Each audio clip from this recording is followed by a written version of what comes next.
Hello, everybody. Welcome to my channel, Island Daily.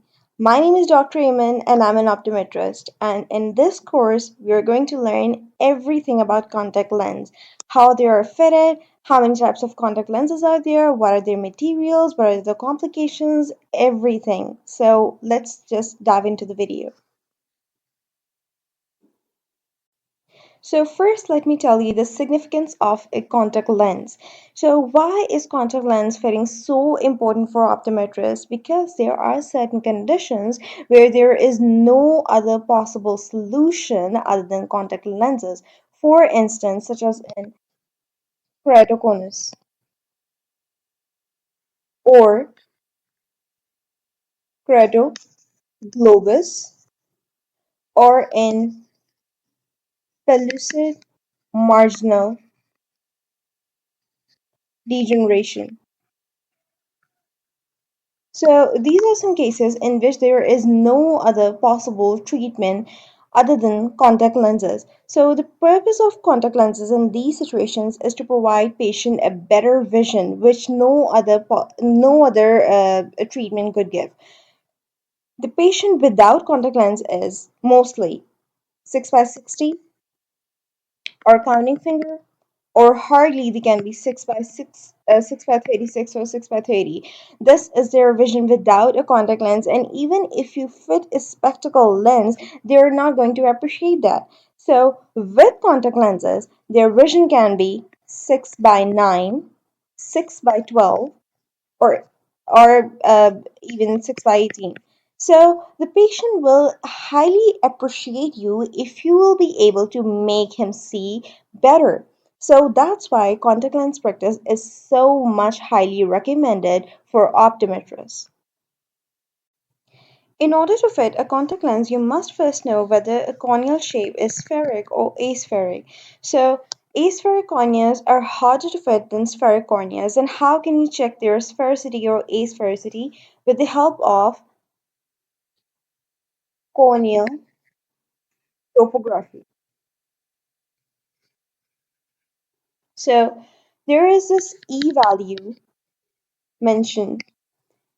So, depending upon the E value, you can check whether a cornea is spheric or aspheric. If the value is 0, this means that the cornea is circular, which is not actually a true value. If it is between 0 to 1, it is ellipsoid. If the value lies between 0 to 1, it is a normal cornea, which means it's oval in shape, right? If it is 1, this means that it is parabolic, which means that it is, to some extent, it is quite steep.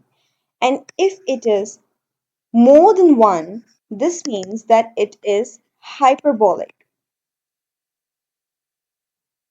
which means it is too much steep, and this is an indicative of keratoconus, right? Now, what is base curve? So your whole fitting lies on this phenomena of base curve. Base curve is also known as back optical zone radius, and it depends on the keratometric readings of the cornea. In different contact lens materials, you can rely on different K reading. For example, in soft contact lenses, you can take average of K1 and K2, but in rigid contact lens fitting, you can rely on K1 reading. So there are different criterions which we will discuss later in future videos. So coming to this point, what is a base curve? A base curve is actually the back curve of a contact lens which will rest on the cornea, right? So this is the central optic zone which should cover the whole pupil both in mesopic and scotopic conditions, which means both in light and dark conditions. It should cover the pupil. Otherwise, there will be, you know, other aberrations which might cause discomfort to the patient. And this is the intermediate zone, and this one right here is the peripheral zone.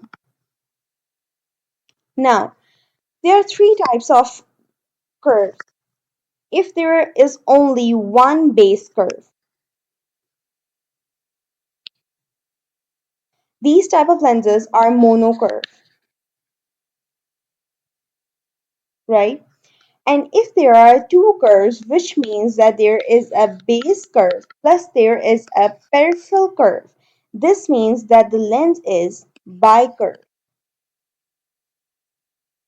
Now, if there are three curves, which means a base curve plus an intermediate curve and plus a peripheral curve, then the lens is tricurve.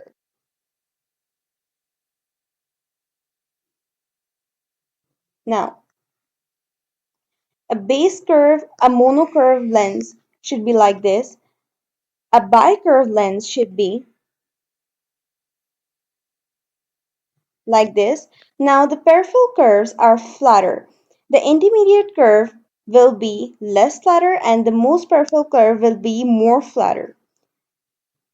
Let me explain you with this help of this diagram. In this star curve, we have this intermediate curve and this peripheral curve. So as you can see that this peripheral curve is more flatter, this intermediate curve is a bit more steeper than the peripheral curve, and this is the base curve. Now, a base curve is measured in millimeters. So there are two formulas to calculate to convert dioptric power in millimeters.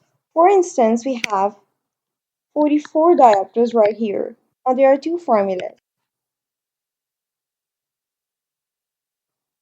n minus 1 over diopter multiplied by 1000, or this one, which is an easy one, 37.5 divided by diopters, right? Now, this is the refractive index of cornea, which is 1.337 minus 1 over diopter multiplied by 1000, and we will have divided by just 44. Here we will get 7.6 mm. And you can also calculate right here in your calculators that we will get 7.6 mm. You can use both formulas. I'm more comfortable with this one. Now, there's one thing you have to remember, and that is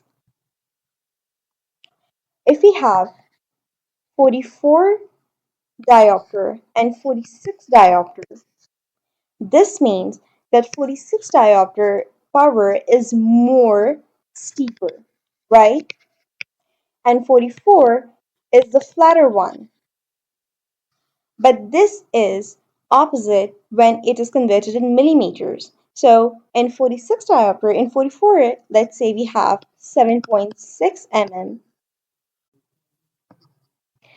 and in 46 diopter, we will have 7.3 millimeters, which means that if we will see the value in millimeters, the smaller value will be the value which is more steeper. So you must not confuse when you will convert it, when you will see it in diopters and in millimeters. You must remember that in millimeters, the smaller value will be the steeper one, and in diopters, the larger value will be the steeper one. Now, there is a rule of thumb which says that there is a direct relationship between the base curve and the diameter, which says that zero point 0.5 millimeter increase in diameter increases the base curve up to zero point 0.3 millimeters. So if your contact lens is a bit steep or flatter, you can change the diameter and so you can fit the base curve. For example, this is a contact lens of smaller diameter. Now, if we will increase the diameter, we will have a larger base curve, right? So, if your contact lens is steep and you want to make it flat, you can increase the diameter and the lens will become flatter. Now, if your contact lens is flat and you want to make it steep, you can decrease the diameter and your lens will become more steeper. Now, depending upon the duration of wear, contact lens can be divided into several types. One is daily disposable, which can only be worn once. The other one is daily wear, which can be worn up to a month in daytime. The other one is occasional wear, which can be worn up in several occasions and can be worn only 2 to 3 times. And the last one is extended wear, which can be worn up to 2 to 3 years in day as well as in night. But to be on a safer end, we recommend only using them for 1 year. Now, an optometrist should be very careful prescribing a contact lens depending on its material and its time of duration of wearing, so to prevent hypoxia. So, 80% of oxygen supply to the cornea is from directly from the air through the tear film and to the cornea. And the rest of the oxygen supply, 20%, is from the limbal vessels and from the aqueous humor. Now, when a normal person sleeps, this oxygen supply is reduced, and so the cornea develops, of a normal person, a cornea develops 5% of corneal edema, which immediately subsides once a patient opens his eyes, right? Now, in contact lens wearers, if we place a contact lens on the cornea,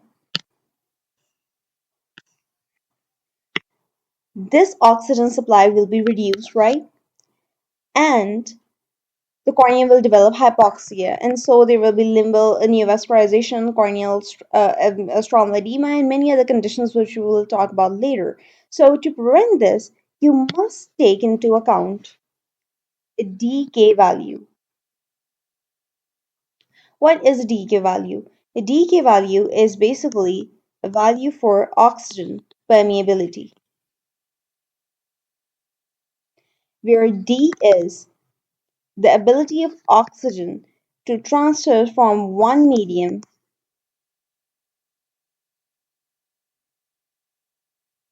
and K is D is the diffusion coefficient and K is the permeability coefficient, where an oxygen is absorbed by the medium per unit area. So dk value is directly proportional to the water content. So higher the water content, higher will be the dk value. Now there is one thing you should keep in mind, that higher the water content, the greater will be its central thickness. And we know that if there is a thicker contact lens, there will be less oxidant transmissibility.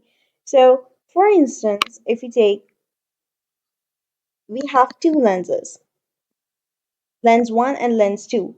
Lens 1 has DK value of this, and lens 2 has a DK value of this, right? So lens 1 has 38% water content and lens 2 has 76% water content. Being this, we will obviously opt for lens 2, right? But wait, its central thickness is 14 millimeters. And converting it into centimeter, we will get 0.014 centimeter. And lens 1 has thickness of 0.07 millimeters, and converting it into centimeter we will get 0.07 centimeter, right? Now putting the formula dk over L, we will get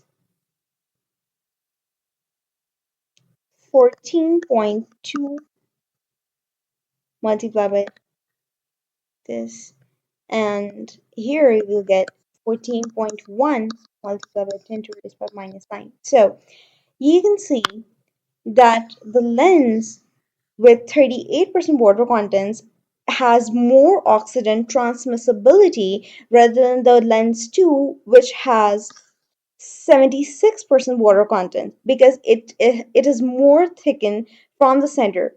So from this thing you should understand that you should not only rely on the DK value rather than the oxygen transmissibility content, right? So